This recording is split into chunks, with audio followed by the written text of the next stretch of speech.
শহীদ আলী রায়হানের উত্তরসূরিরা ঘুমিয়ে যায়নি।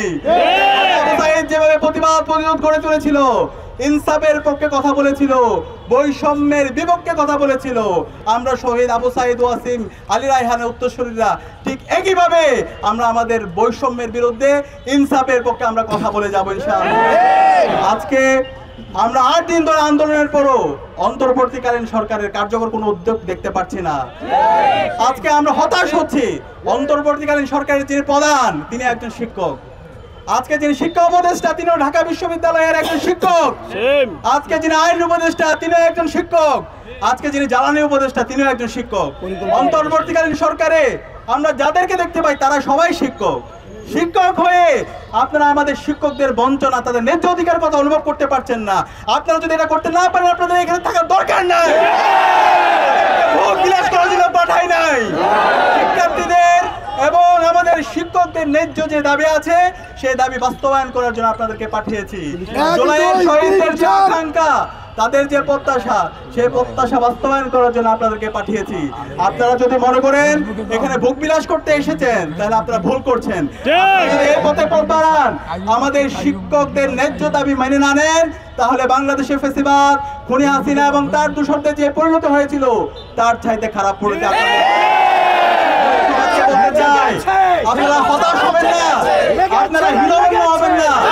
আপনাদের সাথে সারা দেশের ছাত্র সমাজ আপনাদের সাথে একত্রতা পোষণ করছে। ঢাকা বিশ্ববিদ্যালয় কেন্দ্রীয় ছাত্র সংসদ, রাজশাহী বিশ্ববিদ্যালয় কেন্দ্রীয় ছাত্র সংসদ, চট্টগ্রাম বিশ্ববিদ্যালয় কেন্দ্রীয় ছাত্র সংসদ, জাহাঙ্গীরনগর বিশ্ববিদ্যালয় কেন্দ্রীয় ছাত্র সংসদ সহ নির্বাচিত সকল সংসদ আপনাদের সাথে একত্রতা পোষণ করছে। একতা পোষণ করছে। 20% দেওয়াটা হচ্ছে আপনাদের রাষ্ট্রের দায়িত্ব। সেখানে কেন একজন শিক্ষককে 20%-এর জন্য দিনের পর দিন এই শহীদ মিনারে রোদে পড়তে হবে এবং বৃষ্টিতে ভিজতে হবে?